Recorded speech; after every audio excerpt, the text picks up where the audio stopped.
दोस्तों, आप हमारे पिछले तमाम वीडियोस देखकर ये समझ ही गए होंगे कि ईपीएफ सदस्य के रूप में आप किन सेवाओं के हकदार हैं। अब हम आपको बताते हैं कि ईपीएस यानी एम्प्लॉयज पेंशन योजना 1995 के सदस्यों को क्या क्या लाभ उपलब्ध हैं। इस योजना के अंतर्गत दी जाने वाली पेंशन इस प्रकार है। 1. सुपर एन्युएशन यानी वृद्धावस्था पेंशन। ये 10 वर्ष की सदस्यता और 58 वर्ष की आयु पूर्ण करने पर दी जाती है। सदस्य चाहे 58 वर्ष के बाद सेवारत भी हो तो भी उसे 58 वर्ष की आयु पूर्ण करने के अगले दिन से पेंशन मिलेगी। 2. पूर्व पेंशन।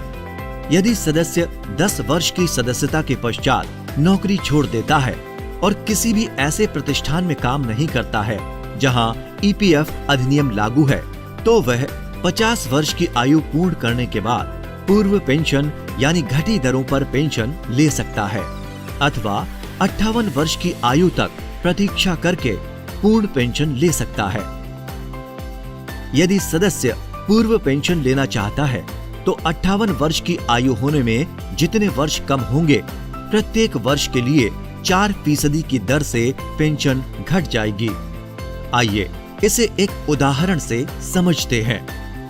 जिस सदस्य को 58 वर्ष की आयु में 10,000 रुपए पेंशन मिलती है, उसे पूर्व पेंशन के तहत 57 वर्ष की आयु में 4% की दर के अनुसार 9,600 रुपए, 56 की आयु में 9,216 रुपए पेंशन मिलेगी।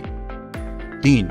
डिसेबलमेंट पेंशन यानी विकलांगता पेंशन। यदि सदस्य पूर्ण एवं स्थायी विकलांगता के कारण नौकरी छोड़ देता है तो उसे ये पेंशन मिल सकती है। इसके लिए किसी भी न्यूनतम सदस्यता अवधि की शर्त नहीं है, मात्र 1 माह का अंशदान जमा होना ही पर्याप्त है। 4. विधवा एवं बाल पेंशन। यदि सदस्य की नौकरी में रहते हुए दुर्भाग्यपूर्ण मृत्यु हो जाती है तो उसकी पत्नी एवं 25 वर्ष से कम आयु के 2 बच्चों को एक साथ पेंशन दी जाती है। यदि सदस्य के 2 से अधिक बच्चे हैं तो पहले 2 जो 25 वर्ष से कम आयु के हैं उन्हें पेंशन दी जाएगी।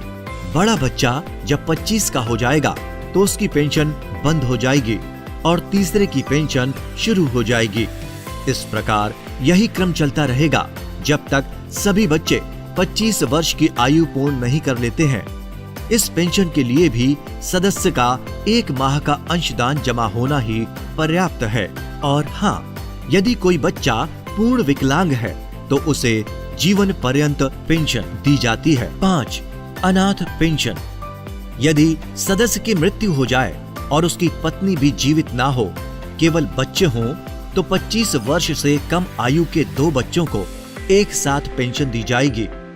बाल पेंशन की तरह इसमें भी जब पहला बच्चा 25 वर्ष का हो जाएगा तो उसकी पेंशन बंद हो जाएगी और तीसरे की शुरू हो जाएगी। इस प्रकार यही क्रम चलता रहेगा जब तक कि सभी बच्चे 25 वर्ष के नहीं हो जाते। 6. नामांकित पेंशन। ये पेंशन सदस्य द्वारा ई नामांकन में नामित किए गए व्यक्ति को सदस्य की मृत्यु के पश्चात मिलती है। पेंशन योजना में नामांकन केवल तभी संभव है जब सदस्य के परिवार में कोई जीवित ना हो। यहाँ परिवार से तात्पर्य पत्नी या पति और बच्चों से है। 7. आश्रित माता अथवा पिता को पेंशन। यदि सदस्य मृत्यु के समय अविवाहित हो और उसने किसी भी व्यक्ति को नामांकित ना किया हो तो ऐसी अवस्था में उसके आश्रित पिता को पेंशन देय होगी। यदि पिता जीवित ना हो तो माता को पेंशन देय होगी। पिता को जीवन पर्यंत पेंशन मिलेगी एवं उनकी मृत्यु के पश्चात माता को पेंशन मिलेगी। पेंशन प्राप्त करने के दावेदार को ऑनलाइन फॉर्म 10D भरना होगा।